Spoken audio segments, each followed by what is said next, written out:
This is the last presentation given at the 2024 National Gun Conference. This is by Jake McCoull of the WA Libertarian Party on the topic Libertarian Party WA in support of firearm owners. And Jake is the Director of Ground Station Maintenance and Media Director at Sharpshooter Imaging. He has a background in public policy and over 12 years as a sporting shooter. He has a keen interest in historical firearms and World War II militaria. And politically active, Jake has run as a Libertarian Party candidate in multiple WA state elections and is the current president of the WA State Executive. And Jake, the floor is yours. Thanks a lot for the introduction, Neil. It's an honour to address you all today at the National Gun Conference. As Neil said, my name is Jake McCoull. I'm president of the WA State Executive of the Libertarian Party. I've got a passion for technology and advocacy, but most importantly, I'm passionate about sport shooting and a staunch supporter of the rights of firearm owners. Look, I've been a sporting shooter for many years, had a keen interest in historical firearms and World War II militaria. I believe that hunting, shooting sports and responsible firearm ownership should be promoted and encouraged in Australia. I believe the hundreds and thousands of licensed firearm owners are a net benefit to our society. These include farmers who provide our food, hunters who source their own food sustainably, and competition shooters who represent their state and their nation. We should all be promoting these people. However, the media and the government are actively demonising these same people often. On April 14th, we hosted the WA Firearms Bill Roundtable. This was an opportunity for us to address the WA Labor government's Firearms Bill, which had overlooked key findings from the 2016 Project 105 Law Reform Commission report. Our discussions highlighted critical issues and ensured that the perspectives of firearm owners were heard.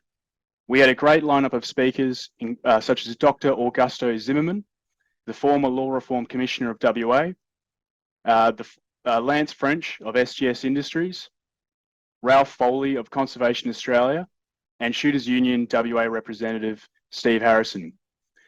Looking ahead, we're preparing to lead the WA Libertarian Party into the next year's state and federal election.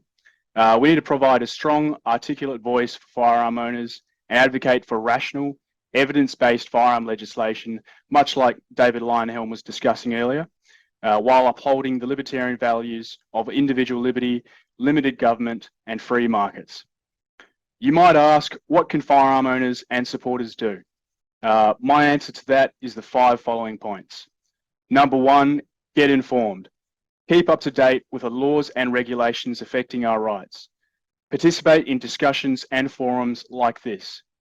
The e-petition against the Labor government's Firearms Bill had received over 32,000 signatures, making it the most signed e-petition in Western Australia's history.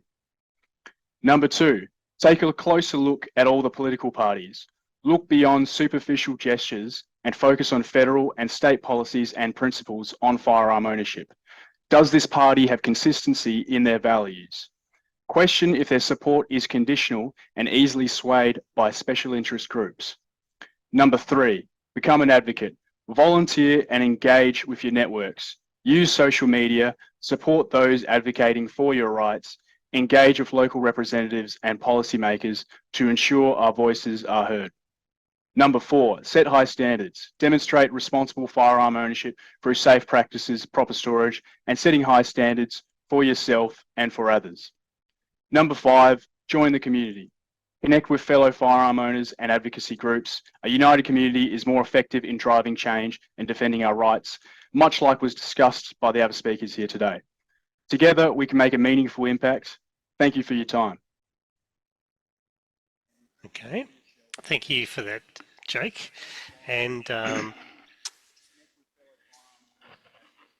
it was interesting because we brought you along because we needed representation from WA in light of everything that's happened there.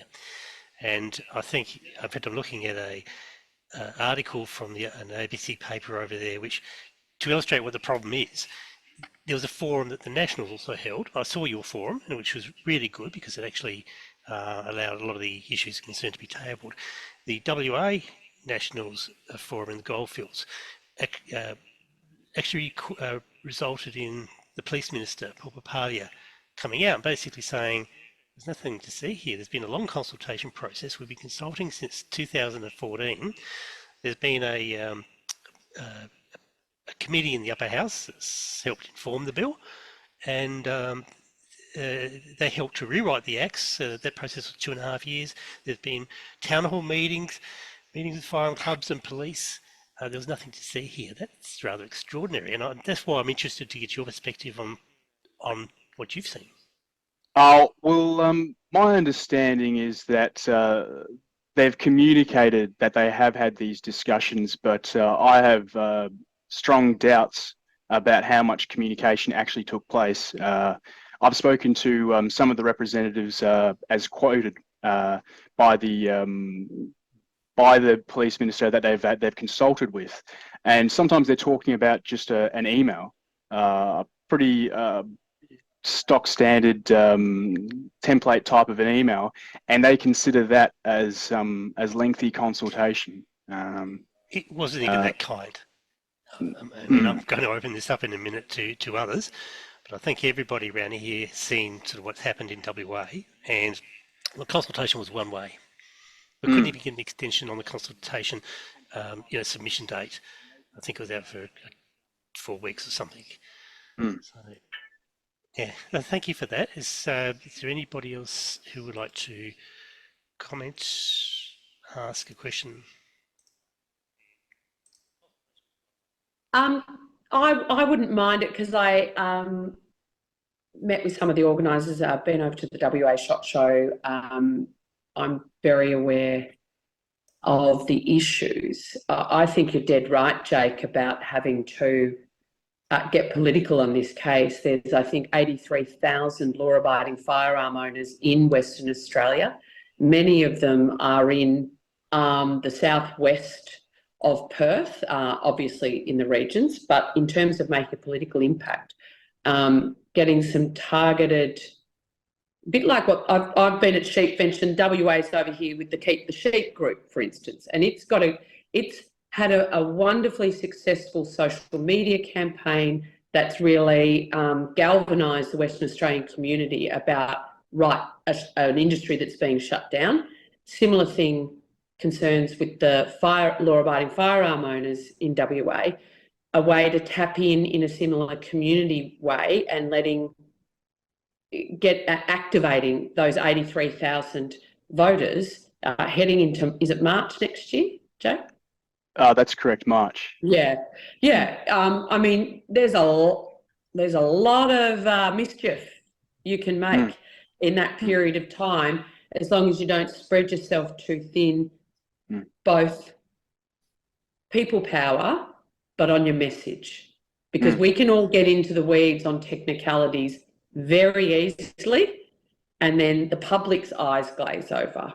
So it's about, and the Keep the Sheep campaign's kind of a way that they've been able to humanise. Again, the live sheep export trade isn't something most people know about, care about, want to know about, similar for us. So that there just might be some lessons to learn for the WA community there. And have you thought about how to activate those 83,000?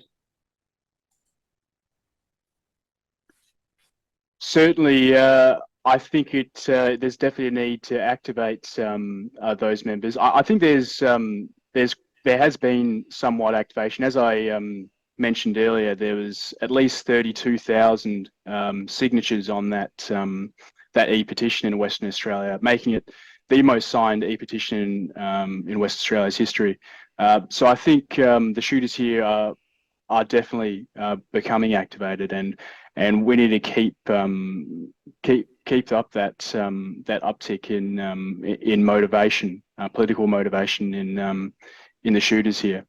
I believe there's a lot of groups here that are helping with this as well. WAFCA, I think, was mentioned earlier as well, and we all need to band together, much like we've discussed with the other speakers here today. Okay, look, Jake, thank you so much for that. I really appreciate getting the view of one of the political parties that will be contesting the next WA state election.